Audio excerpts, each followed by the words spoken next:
where you can find the retailing activities is been carried out by the retailers. What are these chain stores? Chain stores are nothing but they are characterized by the same brand name and same management. It is owned and managed by the group of customers generally who are dissatisfied with the product offerings. Those type of goods are being sold in this particular specialty stores to the customers.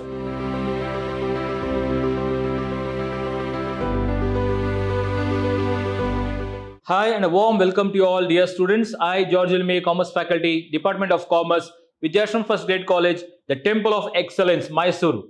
Dear students, today I am going to take up the session 2 of Unit 5, that is Retail Marketing. So in this session, I am going to discuss with you about the classifications of retail marketing. Right, in the last class, I was explaining to you about the meaning and the nature of retail marketing and what are the various other services being provided by the retail marketing. In today's session, let us understand the classifications of retail marketing, right? So here we have two types, that is type 1 is store-based retailing. Second, we have the non-store based retailing. So type 1 will take up store-based retailing. What is this meaning of store-based? The name itself says store-based. Store means where the goods are being sold or distributed. So it is a place where the goods are being kept and it is for the distribution purpose where they are selling the goods, keeping the products in the stores and selling them. So here a store-based model means that is the place where the retailing activity takes place.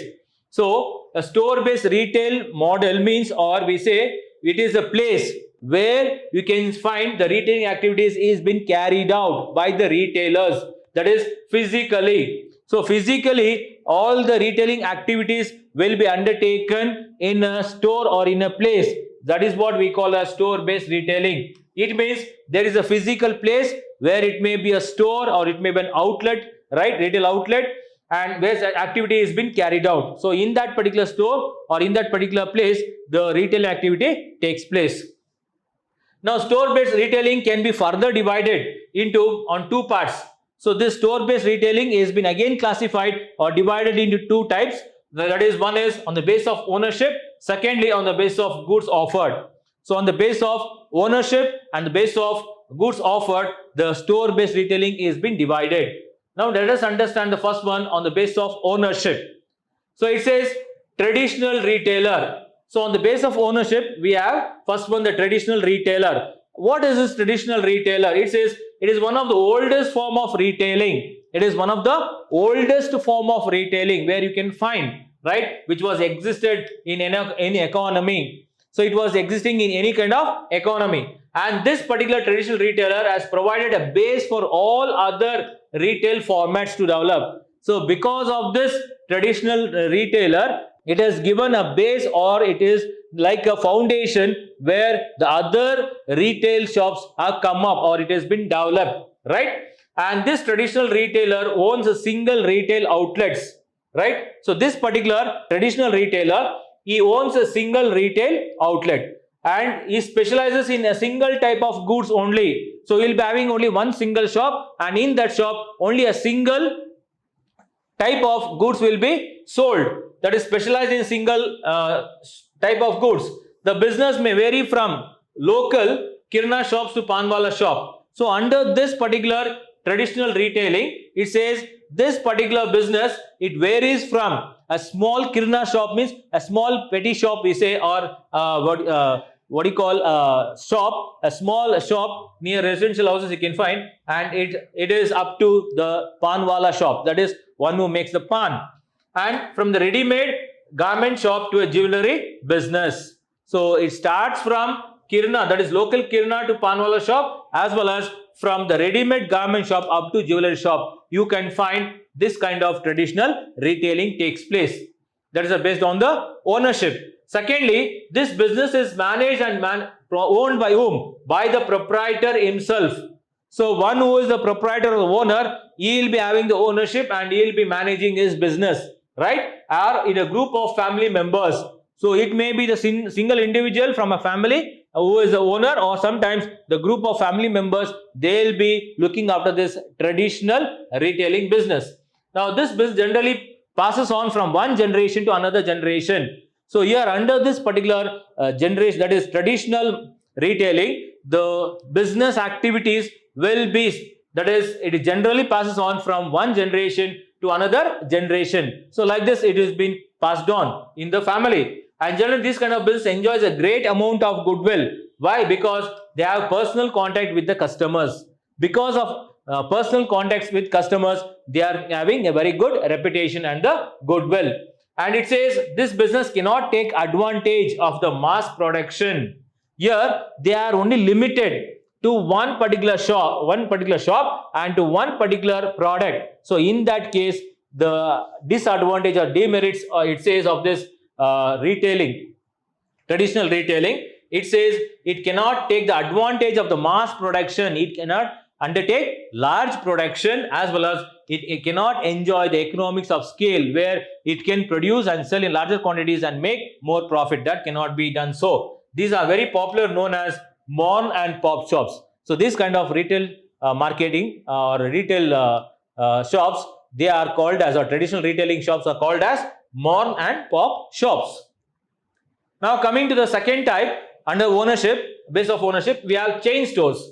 What are these chain stores? Chain stores are nothing but they are characterized by the same brand name and same management.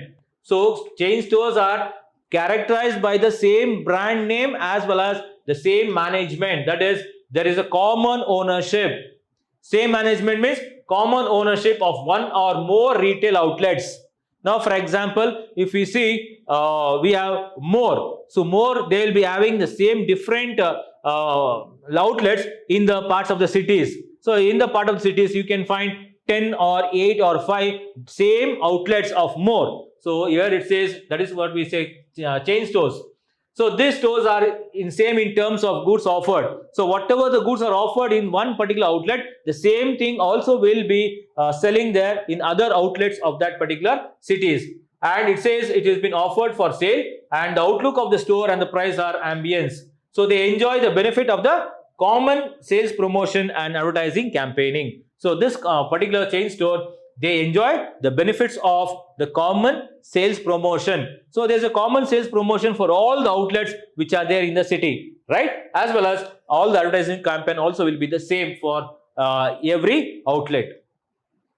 Thirdly, we have franchisee. What is franchisee? It is a contract between two parties. Franchisee is a contract between two parties where the franchisor and franchisee will be there. So the franchisor and franchisee, these are the two parties between where the agreement takes place. So whereby the franchisor, what he does, he allows the franchisee to use his product, service, brand name or trademark to carry on the business. So this person, franchisor, he allows the franchisee to use his product. So the franchisee can use the product of the franchisor, that is, and also he can use the service of the franchisor, the brand name of that particular franchisor, trademark the franchisor, and also he can carry on the business. And in return, what the franchisee has to do to the franchisor, it says for some fees or compensation as defined by the agreement. So in return, the franchisee has to pay some amount, or it may be some fees has to be paid to the franchisor, whatever it is which has been agreed upon according to the agreement. So according to the agreement, they are going to pay the amount. That is, it may be in the form of fees or any other compensation which has been totally defined, or it has been stated in the agreement. So the franchise is given a specified geographical area. So the person, franchisee, one who takes, that is, one who uses the product, service, brand name, trademark, everything, and carries on business from the franchisor, for him they will be giving a place, that is a geographical place, for a predetermined period of time. So they will be giving a place that is for a stipulated time of period, so that in that particular period he can carry on the business. Consumer cooperatives. This is also one of the on the base of ownership we say, that is, it is owned and managed by the group of customers generally who are dissatisfied with the product offerings.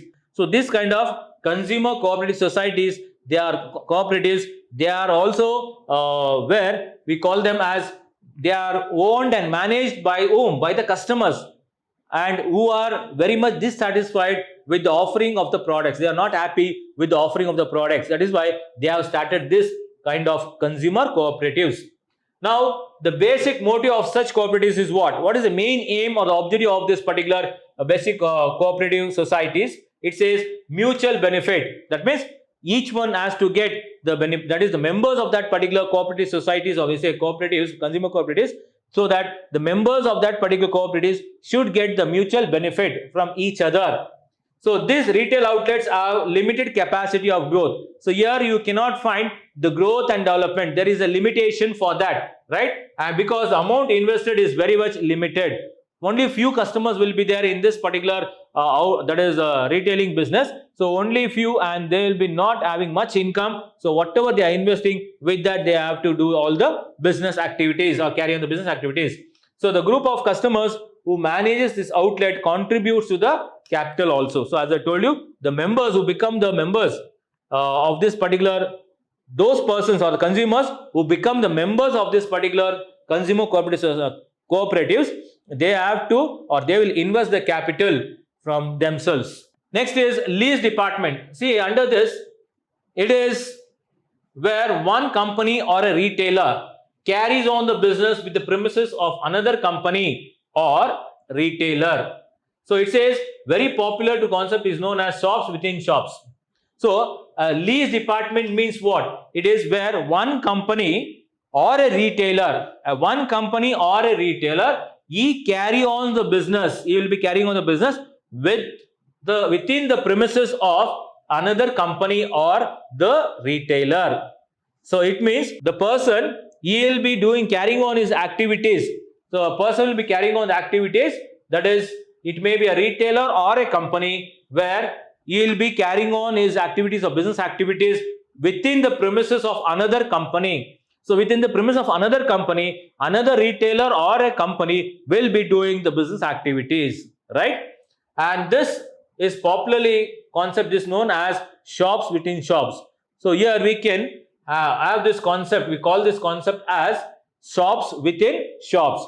Now you can find there is one big building, and in that building there are other company or other retailers also will be doing the business. So that particular building is of one particular owner and he will be doing the business. Again, in that there may be some few shops where the other retailers, they will be also having the shops, right, or the other companies. So that kind of retailing business is also known as lease departments. The owner of the shop leases out or rents a small portion of his shop. So here under this lease departments, what the actual criteria is, the owner of that particular shop, he will be leasing out or renting some of the portion, right, from a shop to another person for money. So under this case, under lease department, the owner of the shop, he will be leasing out or renting out some of the shops or place to another person for money, in return for money. Now here it is a very common practice, like for jewelry counters, right, then opticals, cosmetics, perfumes, etc. So these are where you can find these kind of people, or the retailers or the company will be doing the business under this lease departments. So the benefit of such lease department is that the person who wants to sell his products may do so without having to arrange very costly shops on rent. So why this kind of lease departments we can find? Here we can find this kind of lease department because it says the person who wants to sell his products, right, and he is not affordable to take a big place or a big area or a big shop where he is not afford to pay the rent. So in that case, he is finding a place with another person where he is already having a shop. So in that particular place where he can get some place or a shop or an area where he can also do some business activity. Now students, on coming to the basis of goods offered. First we saw that is on the basis of ownership. Second is on the basis of goods offered. This both comes under the part of the first types of classification of retail marketing. So that is on which has been store goods. Now convenience stores, under basis of goods offered. On the basis of goods offered, we have convenience stores. What is this convenience stores? See, these kind of convenience stores, they provide a wide range of everyday items to the customers, such as it may be groceries, it may be ready to eat snacks, milk, eggs, bread, biscuit, newspaper, etc. So convenience stores are the stores where you can find the daily using products or which is required for the daily use for the customers, such as the biscuits, groceries, then snacks, milk, eggs, bread, biscuit, newspapers, paste, soaps, all these kind of things will be, or products will be available in this particular convenience shops. Now this particular convenience shops are located in a convenient place where they are very much convenient for the customers to reach. So only in that places where it is a convenient place for the customer to reach, in that area locality, this particular convenient stores have been set up.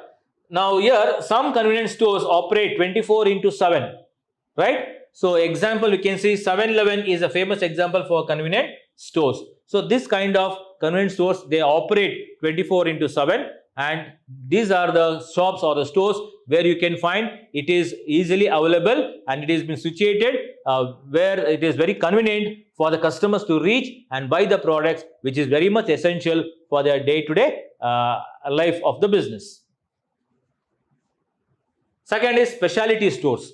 Specialty stores are nothing but they offer a particular type of product. The name itself says specialty, something special. So the goods which are little bit something special, those type of goods are being sold in this particular specialty stores to the customers.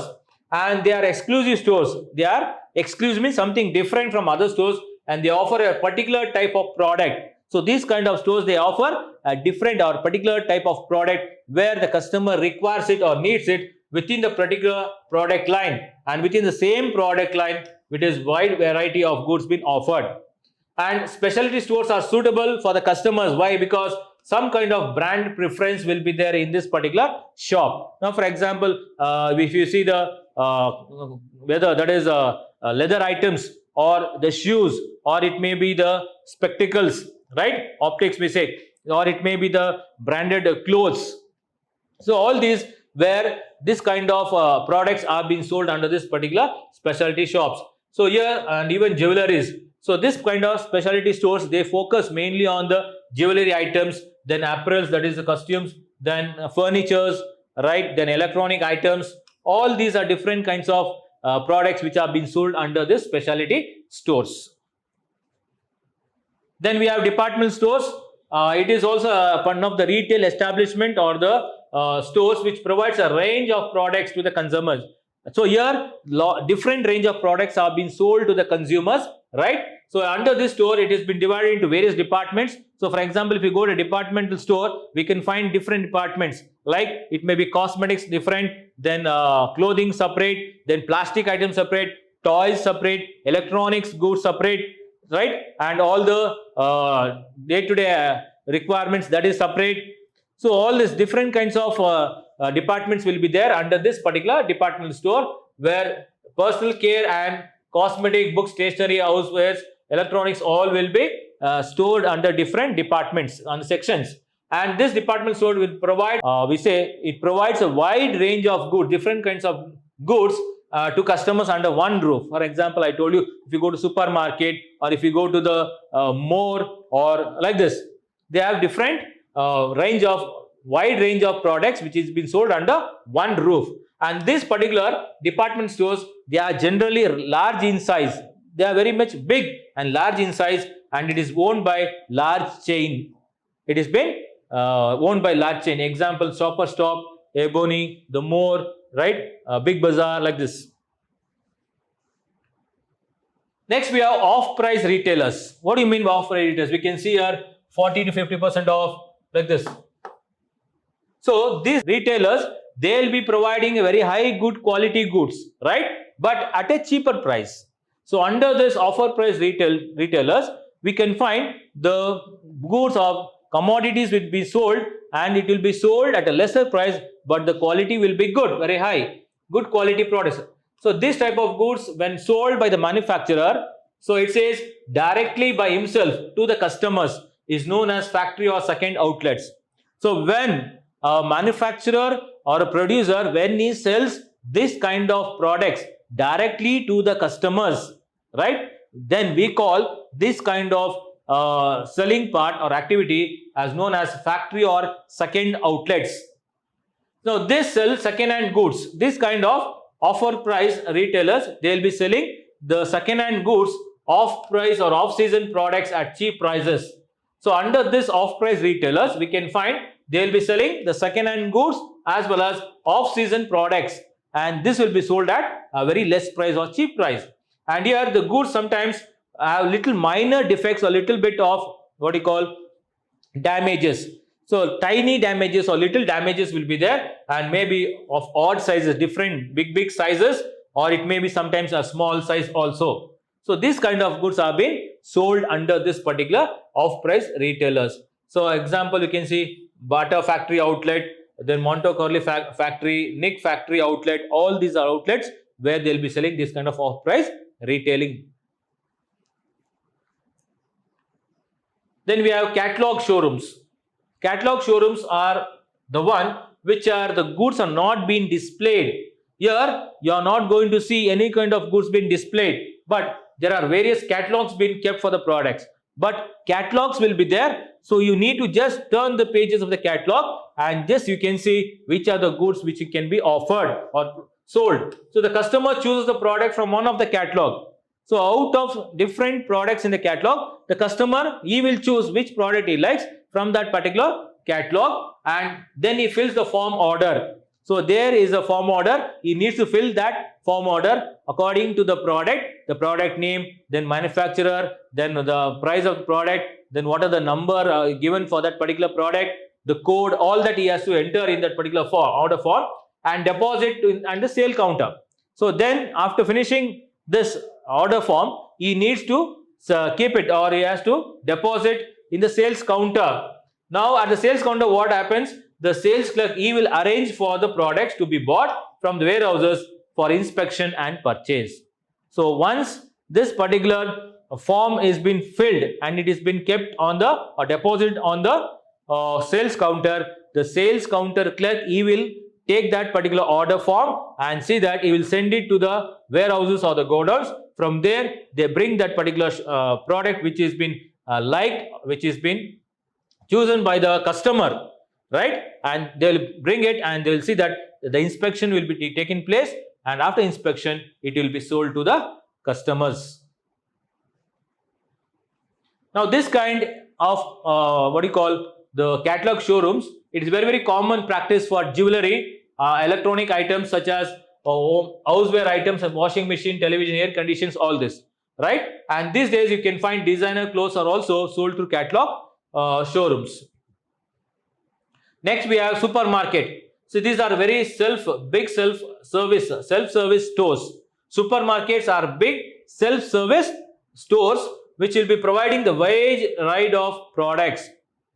range of products such as food items, groceries, toys, non-food items, that is household goods we can see, then health and beauty, that is cosmetics we can see. And generally you see these supermarkets, we say it provides a cheap products to the customers. It provides a very cheap products to the customers. Example, you can say Easy Day, Nilgiri, Reliance Fresh, all this. Hypermarket. It is a combination of department store as well as supermarket. Hypermarket is a departmental store. So it is a combination of, it is an outlet, retailing outlet. It is a combination of both the department store and the supermarket. So here under this hypermarkets, what they offer a huge variety of goods, different variety of goods and services. It may be ranging from stationery item up to groceries and kitchenware items, then furnitures, jewelries, electronic items, all this. And there they provide one-stop shop to the customers. So therefore it says it is providing one-stop shop. So if you just stop at that particular shop, you get all the items which you require for your wants, as per your wants and needs of your customers. So this hypermarket usually offers huge discounts. So if you go to this hypermarkets, you can find lot of discounts being offered by this particular retailers, right, to the customers. Now this hypermarket resembles that of huge warehouses and has also a lot of parking space. So if you see the structure of this particular hypermarket, you can find it is a very big, huge structure, right? As well as it is like a huge warehouse or a godown, and also we can have lot of that is space for the parking. So parking facility is also very much easily we can do it because of lot of parking place. So example, Big Bazaar, Best Price, all these are examples for Walmart, Mega Mart, all these are examples for the hypermarket.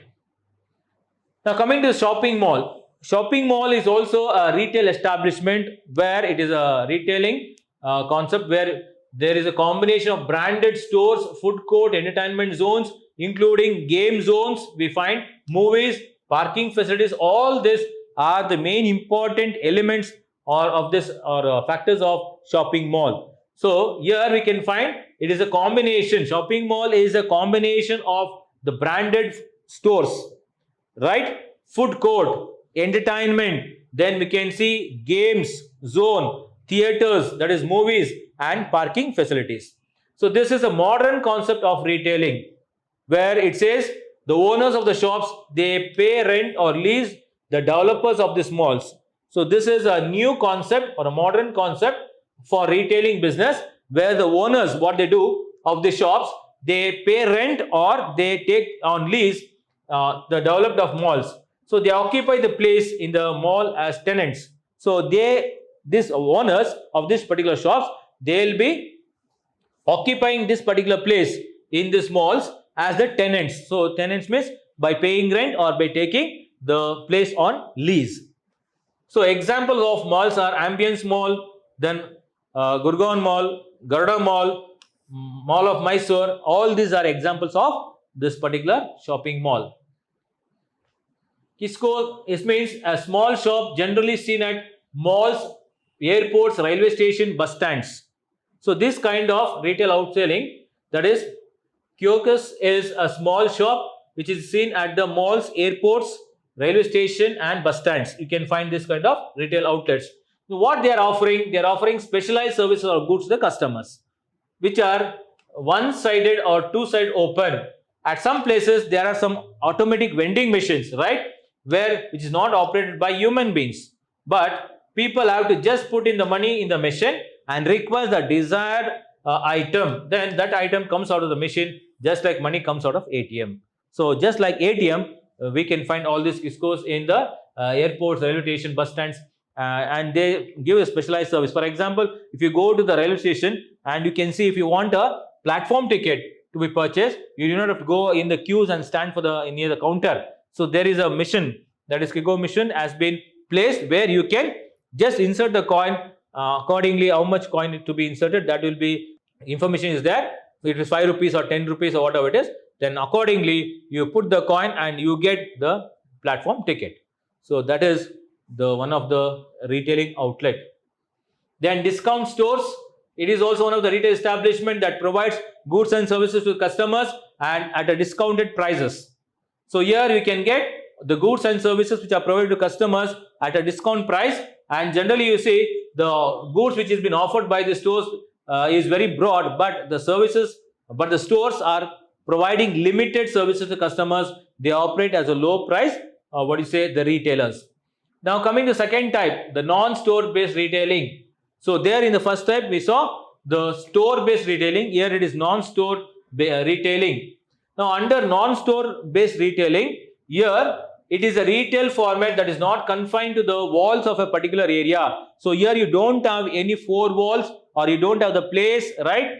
Or you don't have any location here where you can sell the goods on that particular place or a platform. So rather, due to non-store based retailing, companies are able to expand the business base.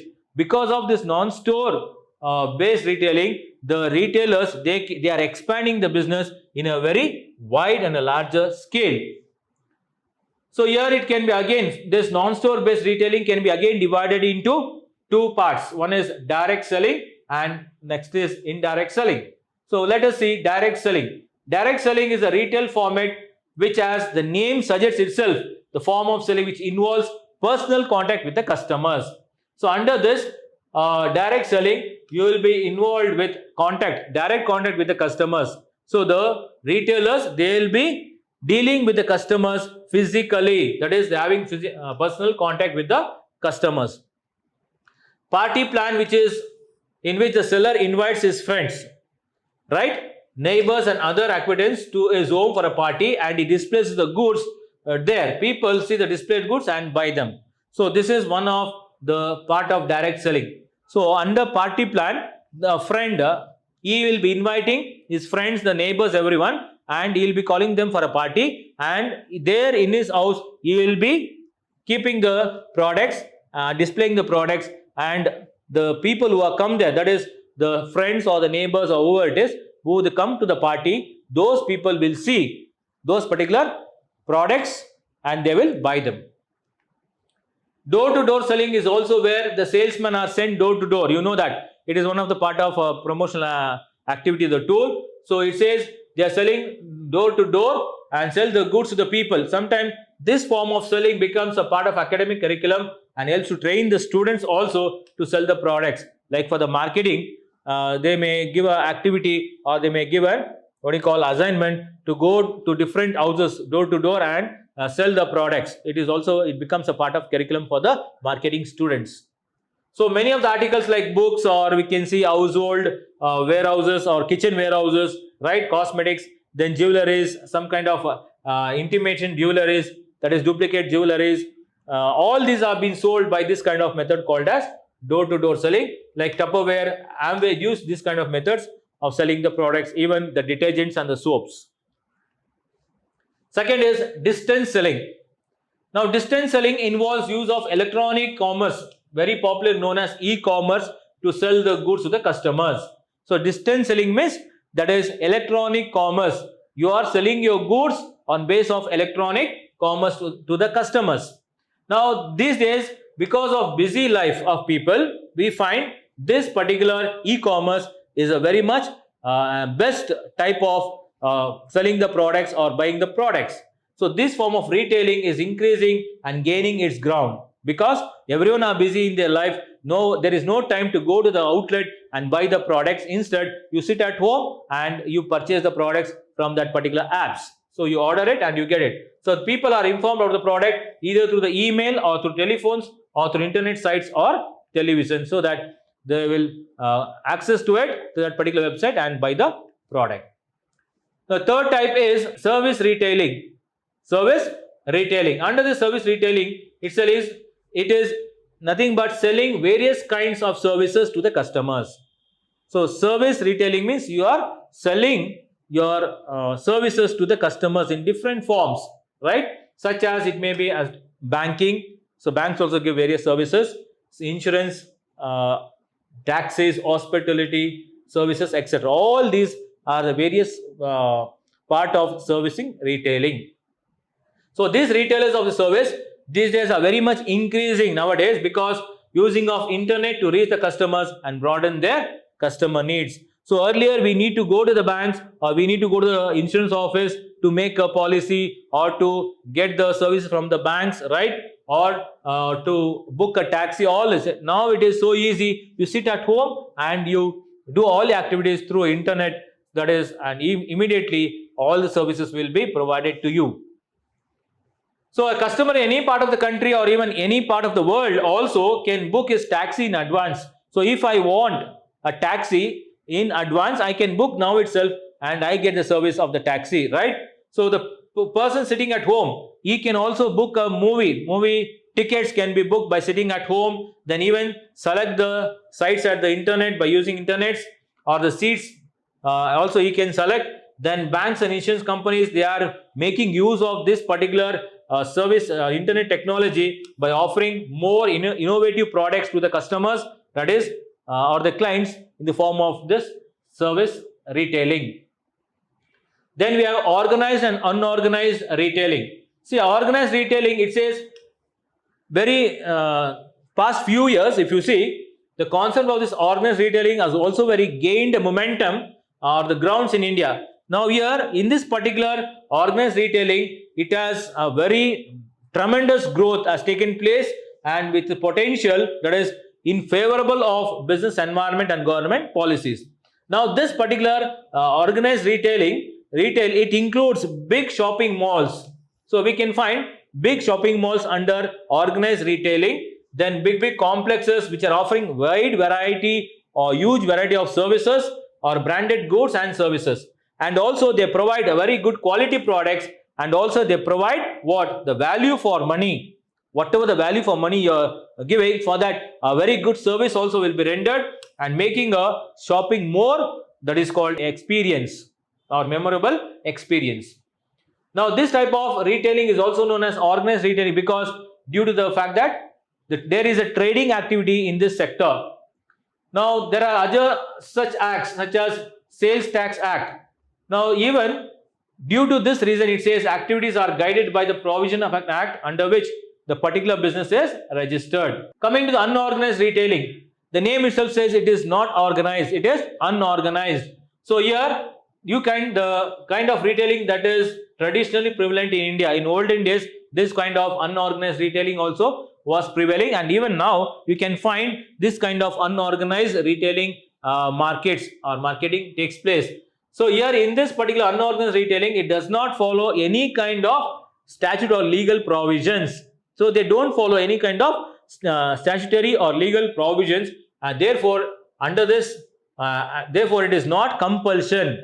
So thereby it says there is no compulsion to maintain any proper accounts. But under organized retail marketing, everything has to be done, like they have to pay the sales tax, they have to maintain the books of accounts, right? They have to pay the sales tax. Now GST is also implemented. So all this has to be taken consideration. It is accountable. But under non-organized retailing, there is no compulsion to maintain any kinds of accounts. So thereby they can do their trading according to their whims and fancies.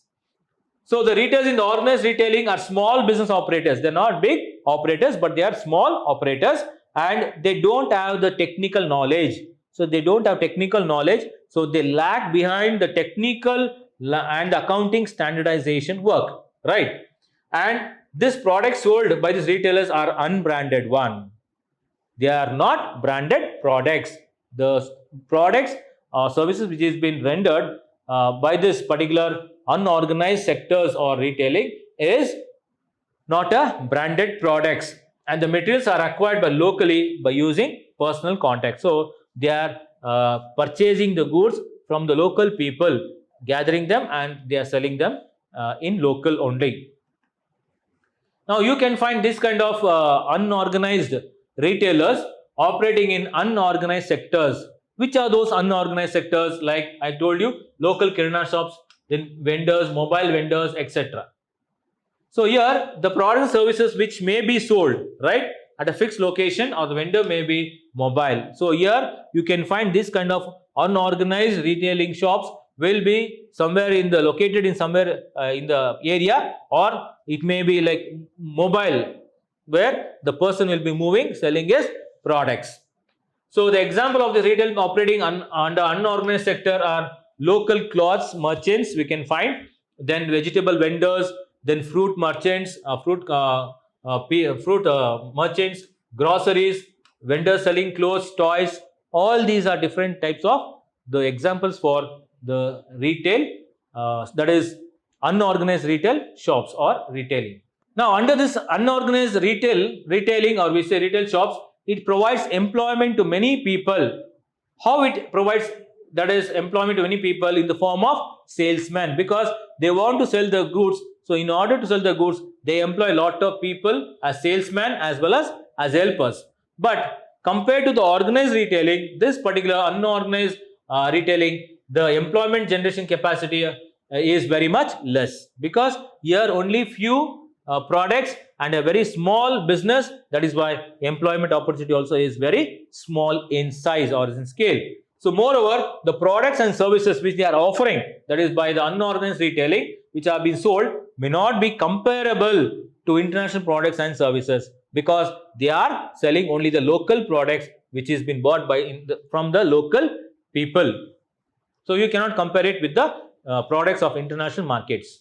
So dear students, so these are the topics under session 2 regarding classification of retailing. So on the base of, I told you, the classifications of markets, retail marketing takes place on the base of unstore based goods, and secondly on the store based goods. So one is store based goods and second one is unstore based goods. So under that we have different types of varieties of retailing business which you have seen, and hope that you have understood the topics we have covered to you. So see you in the next session. Until then, take care. Have a nice day. Thank you, students.